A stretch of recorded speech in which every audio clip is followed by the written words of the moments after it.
Okay, we need E18. And here it is.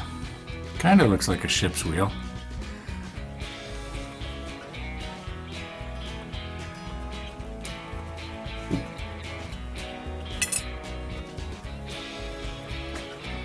And as long as we're on the E sprue, we need 28.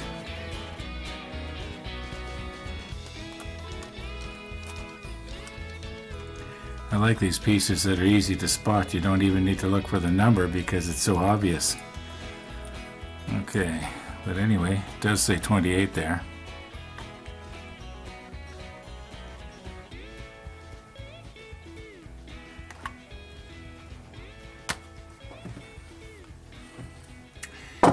I just had a terrible thought. Did I remember to focus my lens before I started this?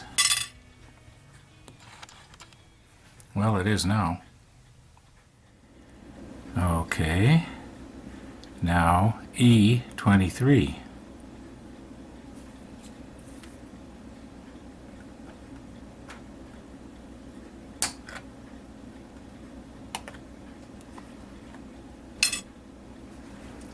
And 11.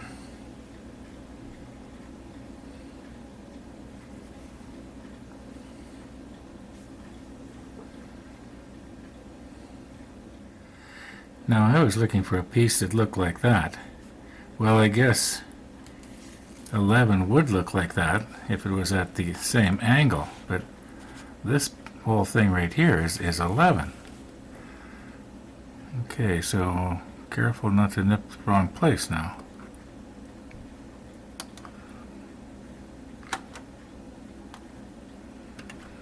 Okay, this whole part is 11.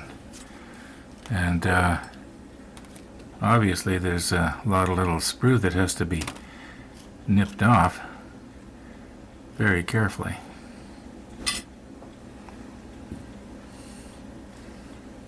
E1.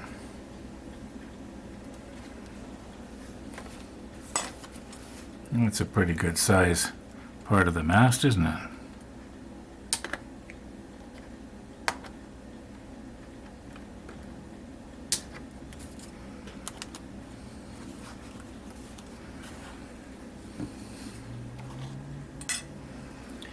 Okay, J2. Is there anything else on the E that we need here? Oh yeah, we need this. Okay, that's a good size piece. Very carefully now.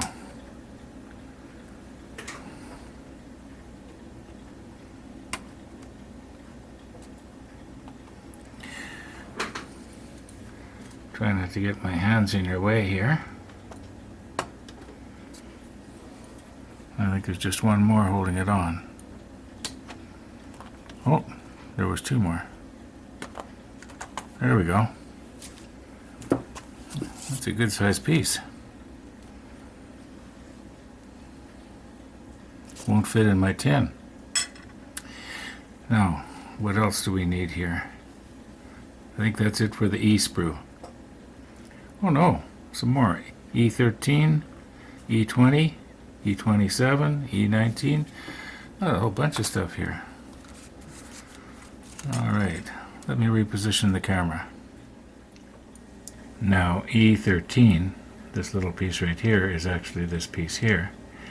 And there's, you know, some very delicate features on it that I don't want to accidentally spoil. I'll put the macro lens on so you can see that. Now you can notice this little tiny hole here. Obviously something has to be mounted in that. Oh, the light, the signal lamp. Okay. Now this be flashing.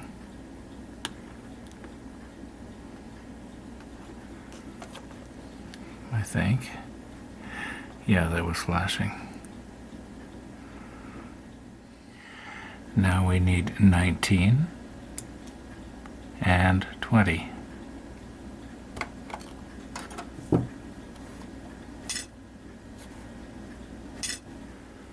27, another obvious one.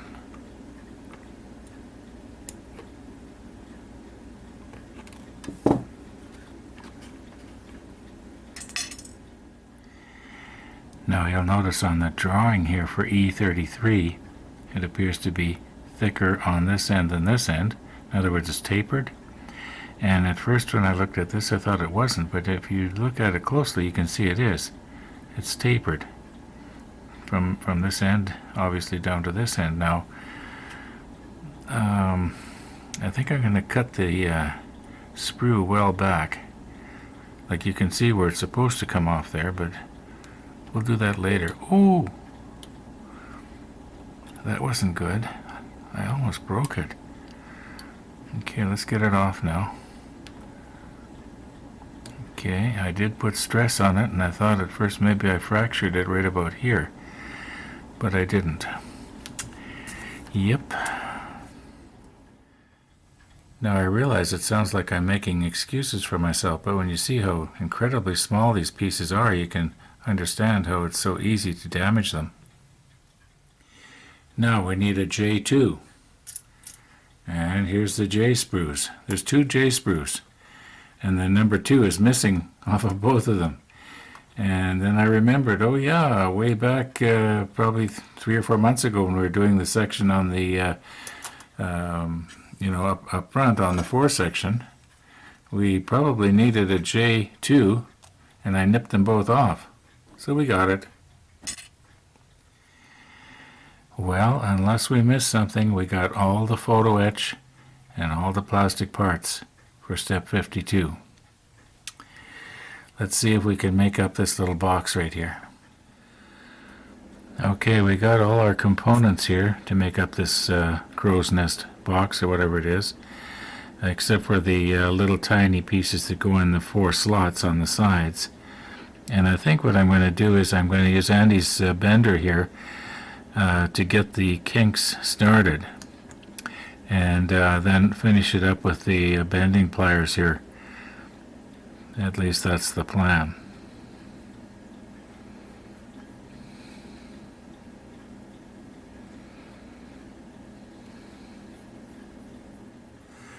Okay, I've taken it off of the manual because this thing was sliding around too easily on the paper, and I'm thinking that maybe what I should be doing is doing this bend first, pull it out a quarter, bend it up, pull it out, then bend it over as far as I can go, and then I'll use the bending tool to, or the bending pliers to do the rest of it. Sort of thinking out loud here.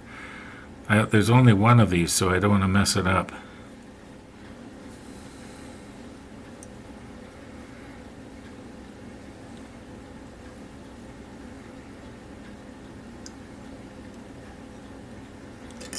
Oh, it won't go underneath there. What's the problem? There we go.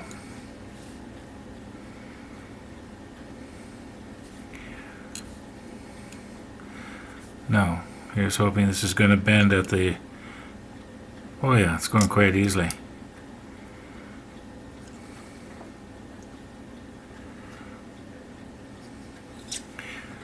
I think it's bending right. I'm just going to lift it up and eyeball along it here. Maybe I should have pulled it out just a little bit more there. And push it this way.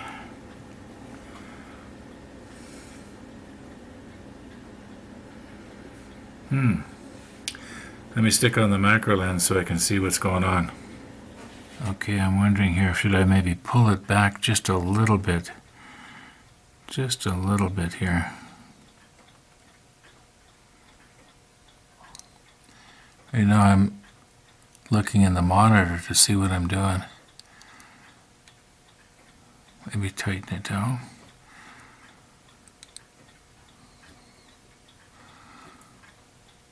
There, how's that look? Let's try that. Okay, I'm just going to, where's my strong glasses?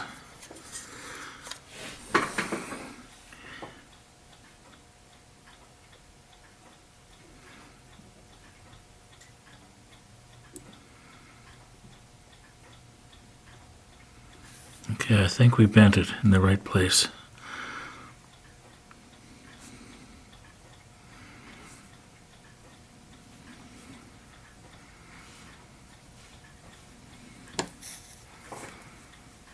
I'm sorry I'm getting my fingers in your way here.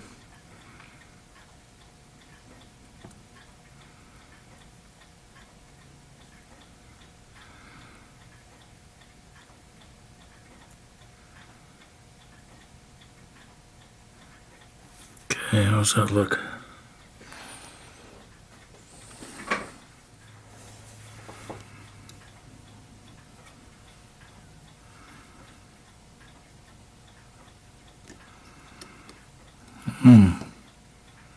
This part's in the road. Well, that's at least we got the bend started.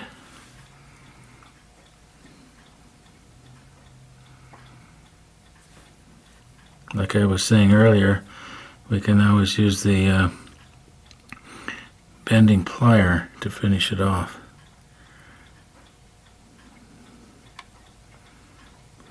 That look about right. That looks pretty good.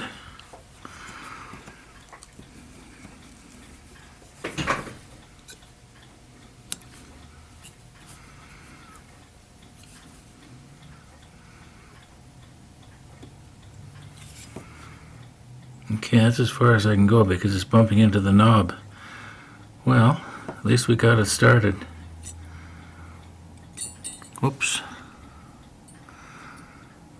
Well, we'll take a good look at it later. Yeah, it seems to have kinked at the right spots.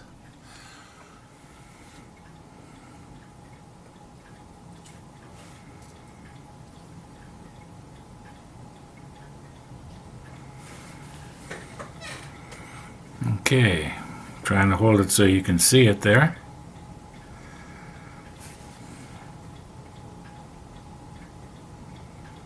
I want to have the plier as close to the bend as possible. And I'll just take it over so it's about 90 degrees. Alright, we can fine tune it later.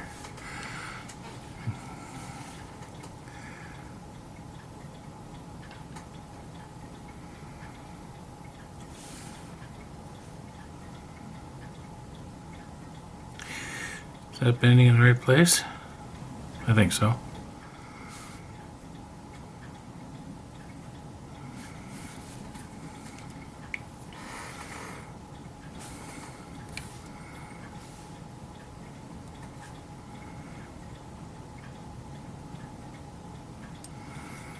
Okay, maybe if we put it like this. You know, it's pretty close already. Okay, I haven't glued the corner up yet.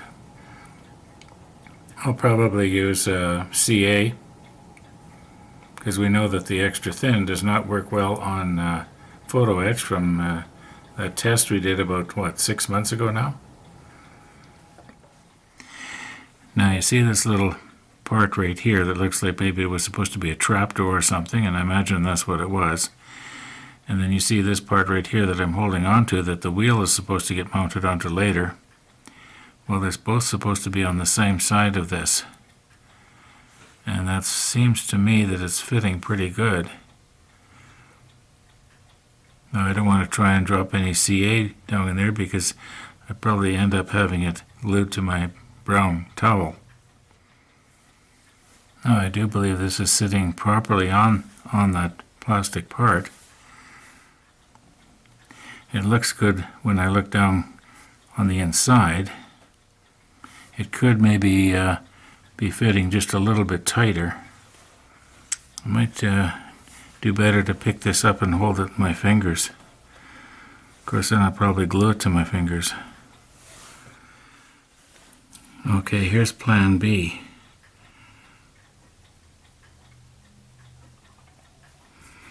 Maybe I should be using the tweezers for that. Just trying to make sure it's seated in there. And it appears to be. Okay, now I think I was to just take this and go all around the outside. Well, not all around, but just on each side a little bit. I do believe that the CA medium will wick its way into the crack. Let's give it a try and see what happens. Worst that can happen is, Well, I guess I screw it up.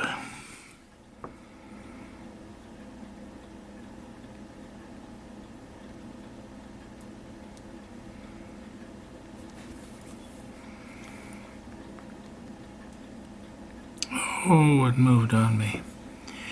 Looks like it's gonna fall in.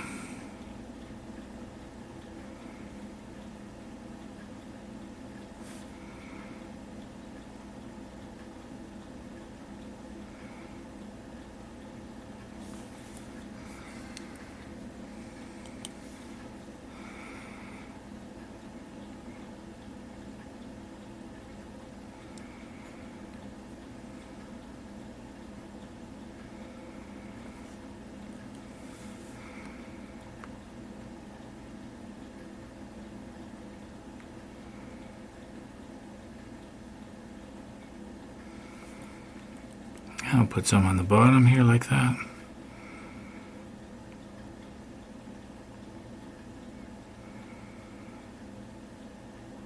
Now I think if I let that cure, then I'll be able to handle it. And maybe do some gluing from the inside.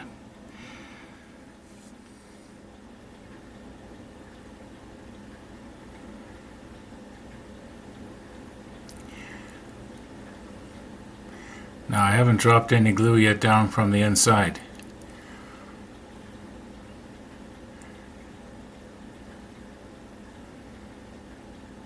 I think probably it's cured enough now that I can handle it without worrying about it. This corner that's closest to you is the corner where the join is. Well, it's pretty obvious. And there were just some things that I could not hold the camera and at the right angle and see myself, and gluing this up from the inside was one of those jobs, and so I just went ahead and did it. Now a really big thank you to Ian in the UK, who went out of his way to give us a hand to hold this up so we could see down inside to the bottom of the box.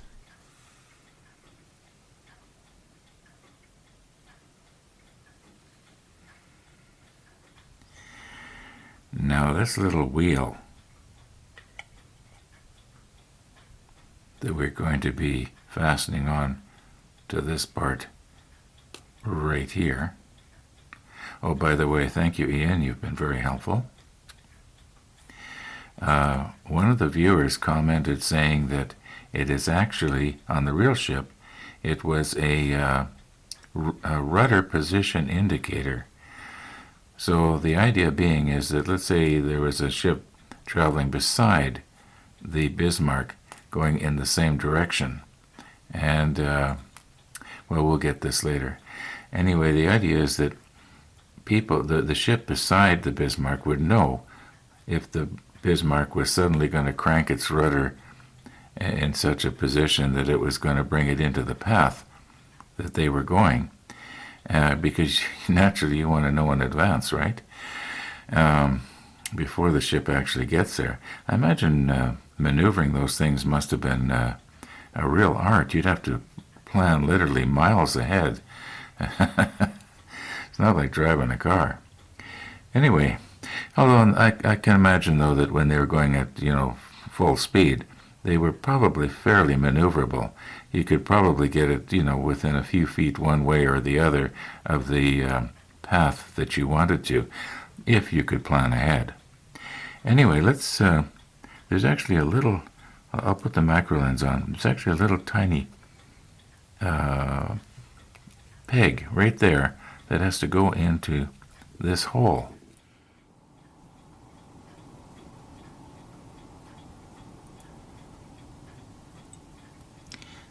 Okay, this little peg right here goes in that hole. Now, about these things, if I want them to stand out, I'm wondering if they should be a different color, in other words, a different shade of gray, or maybe even that off black that we were using. So let me move this here so that you can see the top. Now you notice this part here, it almost looks like maybe it hinged, and maybe these things swung. Could they also be an indicator?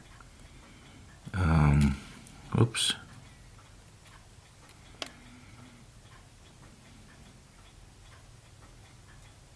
Yeah, it'll go in there. Anyway, enough playing around here. So I have to decide what color am I going to be painting that, and also the mast. You know, I can't remember what color we painted the foremast. This is the I think this is the main mast. Better check that out. Okay, let's see if I can get this adjusted so there won't be a reflection. All right, the mast is in the back there, and it appears that it is of the lighter gray. So I think we should have them match. In other words, I'll be using the light gray on the main mast. I'm assuming that it's the main mast because it's a lot bigger than the one we put on a few months ago on this piece here. This is the E-sprue. And I was going to put it back in its plastic envelope here. And looking at it, I realized there is absolutely nothing left. We have nipped every single piece that we needed off of the E-sprue. So I guess I can hang it up on the wall beside the F-sprue, which we emptied about, 2-3 months ago now. Now, when you're living all by yourself and nobody comes to visit you, and you don't care what your house looks like, you do funny things, like put a model table right in the middle of the living room, or you have pictures that are appealing to you.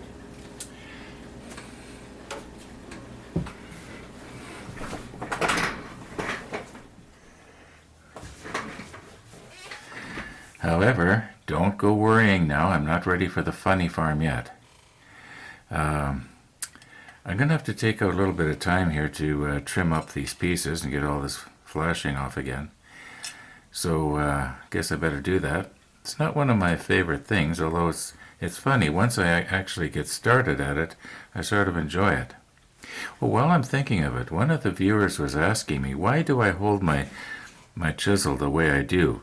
Normally, like if I was downstairs in my workshop and I was going to be mortising out a mortise, I would hold the chisel differently. I would have it so that the flat side of the chisel was straight up and down, and it would be against the part that I was trying to keep. Whereas I have a tendency to go like this. Well, the reason I go at an angle is so that the chisel part is out of the way of my vision, and more importantly, almost, it's out of the way for the camera's vision. Everything's opened up here. So that's why I go at an angle like this instead of an angle like this.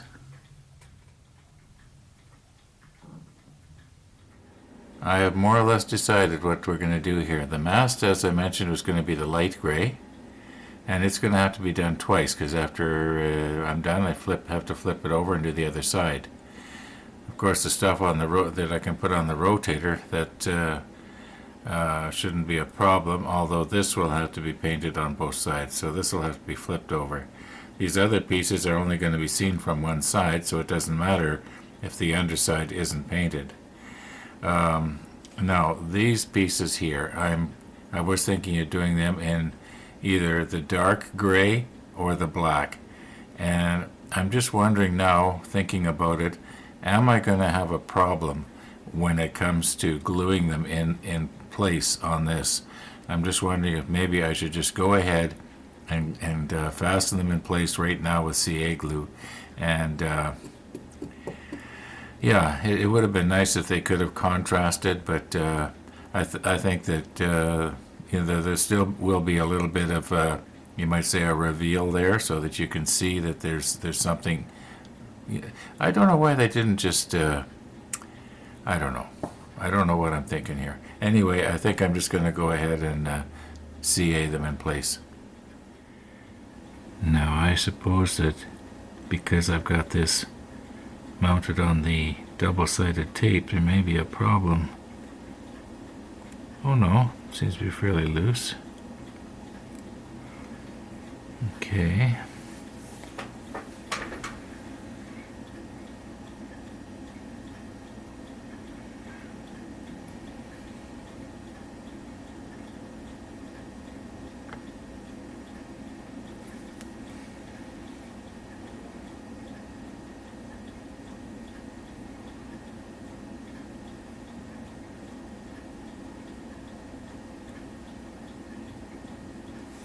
Okay, I'll stick on the macro lens.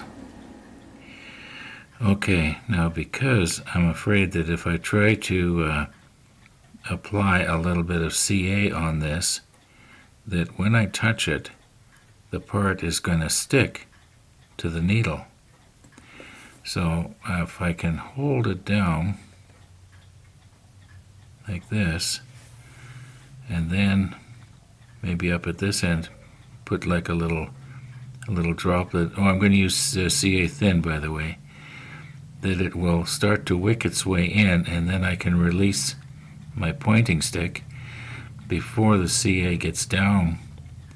At least that's the plan. But you know Murphy's Law. Okay, there's a change in plans here. Okay, I think that little part is seated the way it's supposed to go.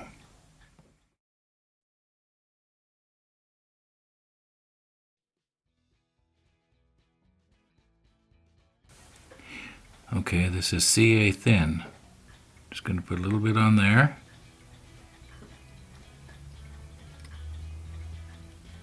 And then I'm going to remove the screwdriver.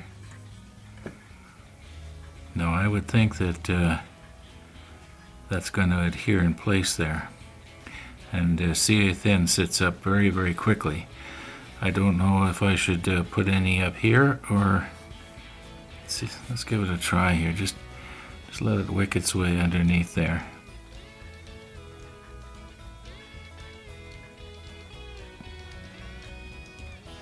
Oh, that was too much. Well, maybe after it's painted over. You can see it sitting up. Probably from my breath, because I'm right over top of it. In all likelihood, this is what Trumpeter had in mind for this part. Fastening those pieces in and painting over top. They might have showed up better if I could have, painted them a different color, and I know I could probably use like a paint pen or something like that, which I don't have yet. Anyway, I don't have time to do any painting today. We've run out of time. And we got quite a bit done though. Anyway, thanks for watching, and all being well, we'll see you tomorrow.